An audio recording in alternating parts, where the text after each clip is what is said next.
Kitab 2 Raja-Raja.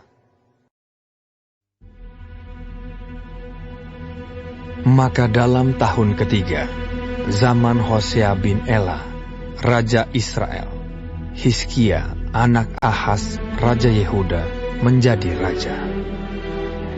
Ia berumur 25 tahun pada waktu ia menjadi raja, dan 29 tahun lamanya ia memerintah di Yerusalem.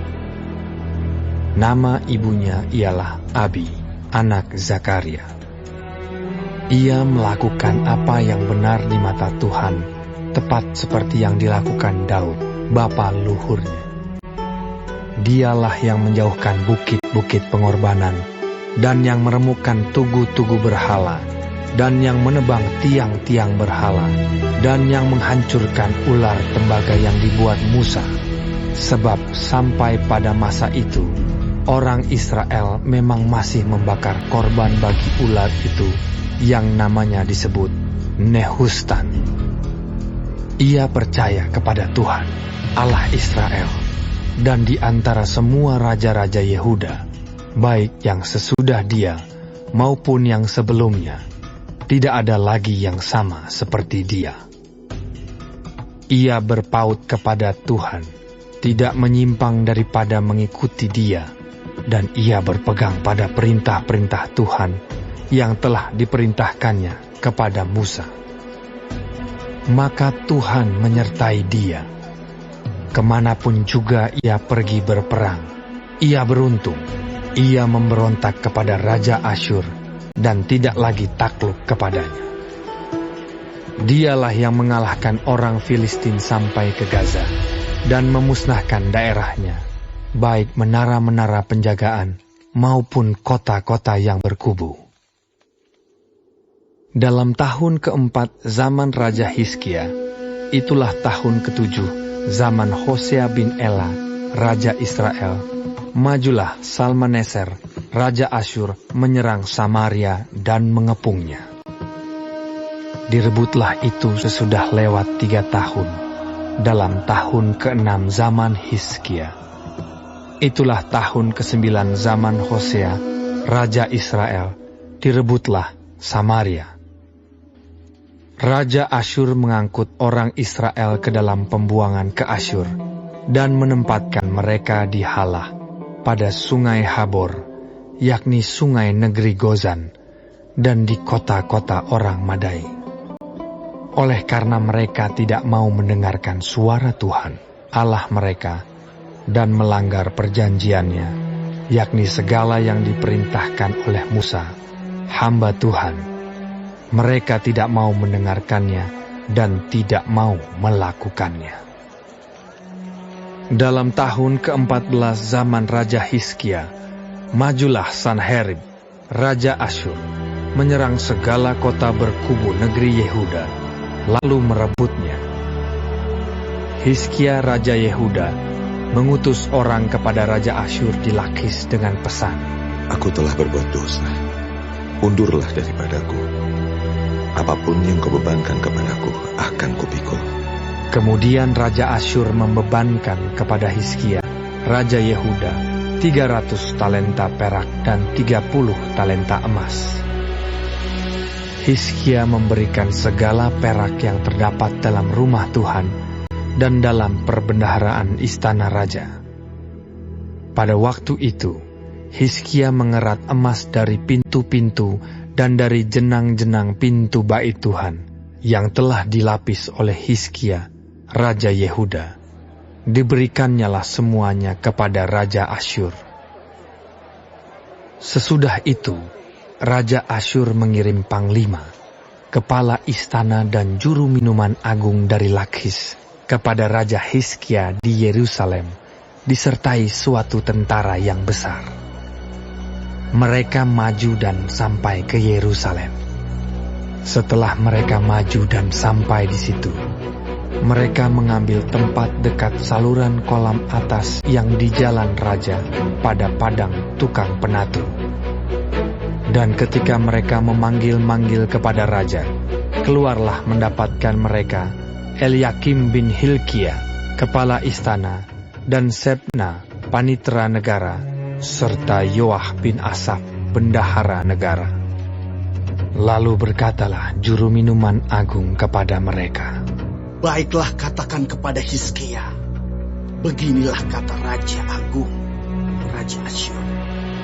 Kepercayaan macam apakah yang kau pegang ini?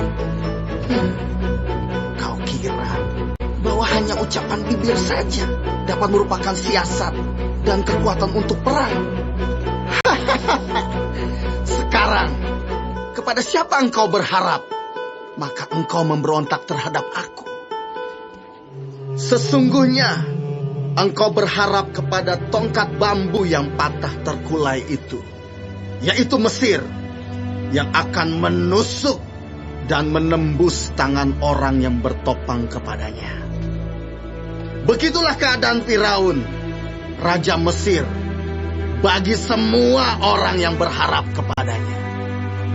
Dan apabila kamu berkata kepadaku, kami berharap kepada Tuhan Allah kami, bukankah Dia itu yang bukit-bukit pengorbanannya dan mesbah-mesbahnya telah dijauhkan oleh Hizkia, sambil berkata kepada Yehuda dan Yerusalem, di depan mesbah yang di Yerusalem inilah kamu harus sujud menyembah. Maka sekarang, baiklah bertaruh dengan tuanku Raja Asyur.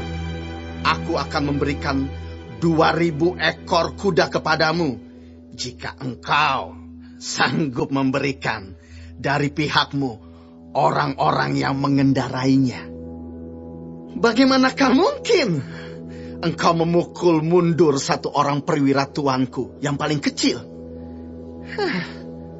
Padahal engkau berharap kepada Mesir dalam hal kereta dan orang-orang berkuda. Sekarang pun, adakah di luar kehendak Tuhan aku maju melawan tempat ini untuk memusnahkannya? Tuhan telah berfirman kepadaku, majulah menyerang negeri itu dan musnahkanlah itu. Lalu berkatalah Eliakim bin Hilkia, Sebna dan Yoah kepada juru minuman agung, silahkan berbicara dalam bahasa Aram kepada hamba-hambamu ini, sebab kami mengerti. Tetapi janganlah berbicara dengan kami dalam bahasa Yehuda, sambil didengar oleh rakyat yang ada di atas tembok. Tetapi juru minuman agung berkata kepada mereka, adakah tuanku mengutus aku untuk mengucapkan perkataan-perkataan ini hanya kepada tuanmu dan kepadamu saja? Bukankah juga kepada orang-orang yang di atas tembok, yang memakan tainya dan meminum air kencingnya bersama-sama dengan kamu? Kemudian berdirilah juru minuman agung, dan berserulah ia dengan suara nyaring dalam bahasa Yehuda.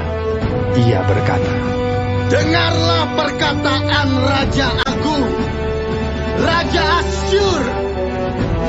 Beginilah kata Raja, janganlah Hizkia memperdayakan kamu, sebab ia tidak sanggup melepaskan kamu dari tanganku.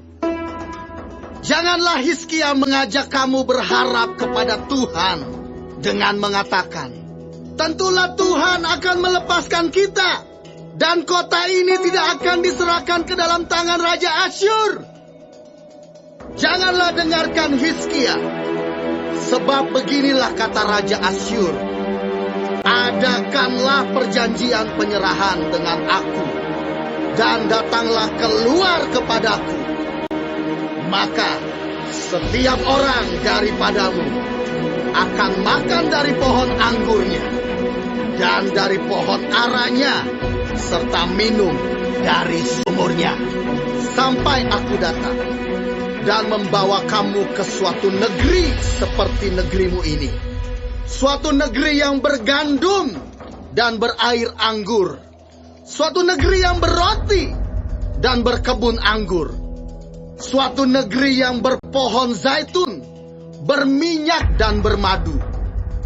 Dengan demikian, kamu hidup dan tidak mati. Tetapi janganlah dengarkan Hizkia, sebab ia membujuk kamu dengan mengatakan, Tuhan akan melepaskan kita. Apakah pernah para Allah bangsa-bangsa melepaskan negerinya masing-masing dari tangan Raja Asyur? Di manakah para Allah negeri Hamat dan Arpad? Di manakah para Allah negeri Sefarwaim, Hena, dan Iwa? Apakah mereka telah melepaskan Samaria dari tanganku? Siapakah di antara semua Allah negeri-negeri yang telah melepaskan negeri mereka dari tanganku? Sehingga Tuhan sanggup melepaskan Yerusalem dari tanganku. Tetapi rakyat itu berdiam diri dan tidak menjawab dia sepatah kata pun. Sebab ada perintah raja, bunyinya, Jangan kamu menjawab dia. kemudian pergilah Eliakim bin Hilkia, kepala istana, dan Sebna, panitera negara, dan Yoah bin Asaf, bendahara negara, menghadap Hizkia dengan pakaian yang dikoyakkan, lalu memberitahukan kepadanya perkataan juru minuman